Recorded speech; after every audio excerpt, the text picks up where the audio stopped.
اللہ فرما رہا ہے کچھ لوگ ایسے ہوں گے جو تمہارے پاس آئیں گے تو کہیں گے کہ ہم ہر بات کو مانتے ہیں، وعدہ کریں گے. وَيَقُولُونَ طَاعَةٌ، کہتے ہیں ہم نے حکم مان لیا. فَإِذَا بَرَزُوا مِنْ عِنْدِكَ، اللہ فرماتا ہے پھر جب تمہارے سامنے سے نکل کر کے جاتے ہیں، بَيَّتَ طَائِفَةٌ مِّنْهُمْ غَيْرَ الَّذِي تَقُولُ، رات کو بیٹھ کر کے برے برے منصوبے بناتے ہیں، اس بات کے خلاف میٹنگ کرتے ہیں. اللہ فرما رہا ہے جو تم سے وعدہ کر کے جاتے ہیں اس کے خلاف رات میں بیٹھ کر کے میٹنگ کرتے ہیں. یہ کون لوگ ہیں؟ منافقین کی جماعت ہے. یہ منافقین ہیں. کیا کہتے ہیں؟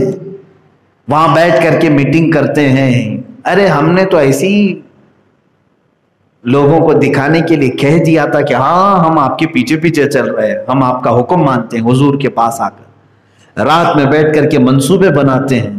اللہ فرماتا واللہ یکتب ما یبیتون، جو کچھ رات میں انہوں نے منصوبے بنائے اللہ سب لکھ رکھا ہے، ہر چیز لکھی ہوئی ہے. تم رسول کے پاس کیا ہو اپنا وعدہ کرتے ہو اور پھر آ کر کے رات میں میٹنگ کیا کرتے ہو. اب اللہ اپنے رسول کو کیا حکم دیتا ہے؟ فَأَعْرِضْ عَنْهُمْ وَتَوَكَّلْ عَلَى اللَّهِ، اے رسول آپ ان سے منہ پھیر لیں. ایسے لوگوں سے، ایسے لوگوں کی بات دل پر نہ لیں. ظاہر سی بات ہے تکلیف ہوتی ہے نا، منہ پہ کچھ اور بولتا ہے پیچھے جا کر کچھ اور بولتا ہے، اور پھر جب خبر ملتی ہے کہ فلاں جو ہے جا کر کے آپ کے خلاف منصوبے کر رہا تھا تو تکلیف ہوتی ہے، انسانی فطرت ہے. لیکن اللہ فرما رہا ایسے لوگوں سے آپ منہ پھیر لیں، ایسے لوگوں سے آپ منہ پھیر لیں. کریں کیا؟ وَتَوَكَّلْ عَلَى اللَّهِ، اے رسول آپ اللہ پر بھروسہ رکھیں، اللہ پر بھروسہ رکھیں. وَكَفَى بِاللَّهِ وَكِيلًا، اللہ کام بنانے کے لیے کافی ہے. آپ کا، آپ کے سارے کام بنانے کے لیے اللہ کافی ہے. میرے عزیزو یہ آیت کتنی حوصلہ افزا ہے، رسول پاک کے لیے اتری، لیکن آپ کے صدقے میں میں سمجھتا ہوں ہر امتی کے لیے اس میں روشنی ہے، ہر امتی کے لیے. جب کبھی تمہارے پالے ایسے لوگوں سے پڑیں تو ان سے چشم پوشی کر لو، منہ پھیر لو. یہ جماعت منافقین تمہارا کچھ نہیں بگاڑ سکے گی، سوائے گند پھیلانے کے کچھ نہیں کر سکے گی. لیکن اللہ خود ارشاد فرما رہا ہے جس نے ایسے حالات میں اللہ پر توکل کیا، بھروسہ کیا، اللہ اس کے لیے کافی ہے، اللہ اس کے لیے کافی. منافقین نے رسول کریم صلی اللہ علیہ وسلم کے ساتھ کیا کیا منصوبے نہیں بنائے، بلکہ حضور کے پاس آ کر کے کہتے تھے ہم آپ کے ساتھ شانہ بشانہ چلیں گے، قدم بقدم ملا کر کے چلیں گے. لیکن رات کو جاتے مسجد قباء کے پاس ایک روم انہوں نے بنایا تھا، وہاں بیٹھ کر کے میٹنگ کرتے تھے اور پھر اس کو ایک مسجد بنانے جا رہے تھے. حضور صلی اللہ تعالی علیہ وسلم کو جب خبر ملی اس مسجد کو ختم کر دیا حضور نے کہ فتنوں کا اڈا ہے، اور اس کو جلانے کا حکم ہوا. اس کو تو میں لفظ مسجد کہہ رہا ہوں، منافقین نے کہا تھا کہ ہم مسجد بنا. کیوں مسجد نبوی کے علاوہ مسجد قباء کے علاوہ ایک الگ مسجد کیوں بنا رہے تھے؟ ان کو خفیہ میٹنگ کرنے کے لیے ایک جگہ چاہیے تھی. اور رسول کریم صلی اللہ تعالیٰ علیہ وسلم کے پاس آ کر کیا کہتے تھے؟ ارے نہیں مسجد نبوی بہت دور ہے، جانے آنے میں دقت ہوتی ہے، اس لیے ہم بنا رہے ہیں. لیکن ان کے دلوں میں کیا تھا کہ رسول کے خلاف منصوبے بنانے کے لیے، اور حکم ہوا کہ اس مسجد کو گرا دو، جلا دو. اب مجھے ایک بات بتاؤ میرے عزیز، حضور صلی اللہ علیہ وسلم نے صحابہ کو حکم دیا اور جلا بھی دیا، ختم بھی کیا، وہاں کبھی کوئی مسجد نہیں بنی اور نہ بن سکے گی قیامت تک. پتہ یہ چلا کہ جس مسجد میں یا جس خطے پر رسول پاک کے خلاف کوئی منصوبہ ہو رہا ہے وہ قیامت تک مسجد کہلانے کے لائق نہیں، مسجد کہلانے کے لائق نہیں. جہاں میرے نبی کی شان میں توہین ہو رہی ہو یا گستاخی ہو رہی ہو وہ مسجد ہی نہیں، مسجد ہی نہیں، وہ روڈ کی طرح ایک حصہ ہے. عزیزان گرامی اس بات کو بھی آپ اس آیت میں سمجھ رہے ہوں گے کہ مسجد بھی وہی ہے جہاں سے عشق رسول کی بات کی جائے، نبی کونین کی عظمت بیان کی جائے. اب لوگ بعض مجھ سے یہ سوال کرتے ہیں مسجد اللہ کی ہے، عبادت اللہ کی ہے، سجدہ اللہ کا ہے، نماز پوری ہو جانے کے بعد سلام رسول کا کیوں ہوتا ہے؟ آپ یا رسول اللہ پکارتے ہیں، یا اللہ کیوں نہیں پکارتے؟ مسجدیں تو صرف اللہ کے لیے، عبادت صرف اللہ کی ہونی چاہیے، نبی کا سلام کیوں؟ مصطفیٰ جان رحمت پہ لاکھوں سلام، یا نبی سلام علیکہ، کعبے کے بدرود جو جا تم پہ کروڑوں درود۔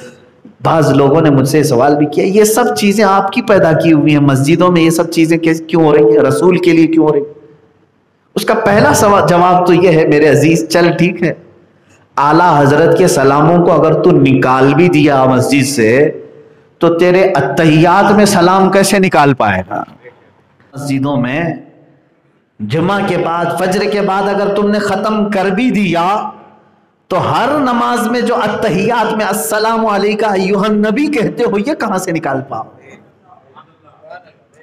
سلام کہاں سے نکال پاؤ گے؟ اور وہ بھی تو مسجد میں ہی ہو رہا ہے۔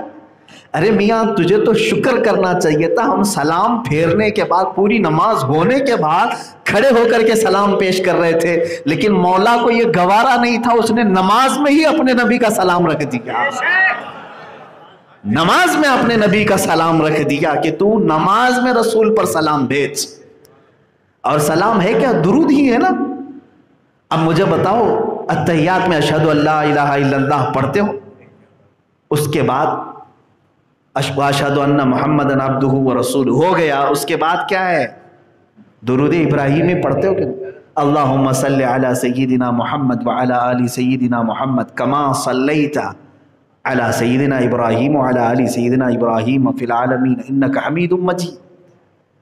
آپ اتحیات کے بعد یہ درود پڑھتے ہیں، یہ بھی تو سلام ہے۔ درود و سلام اللہ نے نماز میں رکھ دیا تمہارے، تم بعد کے سلام کا اعتراض کرتے ہو۔ ایک تو جواب یہ ہے، اگر تم یہ اردو کے سلام نکال بھی دو گے، عربی کے سلام سے بھاگ نہیں پاؤ، کرنا پڑے گا تمہیں۔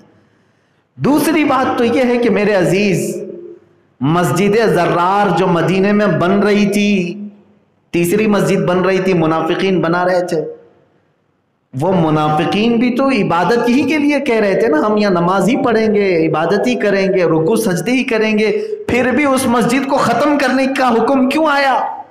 اس لیے کہ وہاں نبی کا ذکر وہ نہیں کرنا چاہتے تھے، حکم ہوا کہ جہاں نبی کا ذکر نہ ہو اس مسجد کو ہی ختم کر دو۔ پتہ یہ چلا کہ مسجد اللہ کی ہوتی ہے، لیکن جہاں تمہارا سر اللہ کی بارگاہ میں جھکتا ہے، دل کو رسول کی بارگاہ میں جھکانا ہوگا۔ اور میرے عزیزو، ہم سر جو جھکا رہے ہیں، کتنا جھکنا چاہیے؟ رکوع میں کتنا جھکنا چاہیے؟ سجدے میں جا رہے ہیں، سجدہ، زمین پر پیشانی ٹیک رہے ہیں، یہ ساری جو ایکٹیویٹیز ہیں، کھڑے ہوئے پہلے، پھر رکوع میں گئے، پھر سجدے میں گئے، تم عبادت تو اللہ کی کر رہے ہو، لیکن یہ طریقہ کس نے بتایا تمہیں؟ کون بتایا کہ رکوع اتنا کرنا چاہیے، سجدہ اتنا کرنا چاہیے؟ تمہیں اس چیز سے چھٹکارا نہیں، تمہیں کہنا ہوگا نبی نے اتنا رکوع کیا تھا اس لیے میں نے رکوع کیا، سجدہ رسول نے ایسا کیا تھا اس لیے میں نے سجدہ ایسے کیا۔ تو بات یہی ہے میرے عزیزو، عبادت اللہ کی ہوگی، طریقہ محمد رسول اللہ کا۔ میں مانتا ہوں اے عقل والو، میرا محمد خدا نہیں ہے، مگر دلوں میں یہ نقش کر لو وہ خدا سے جدا نہیں۔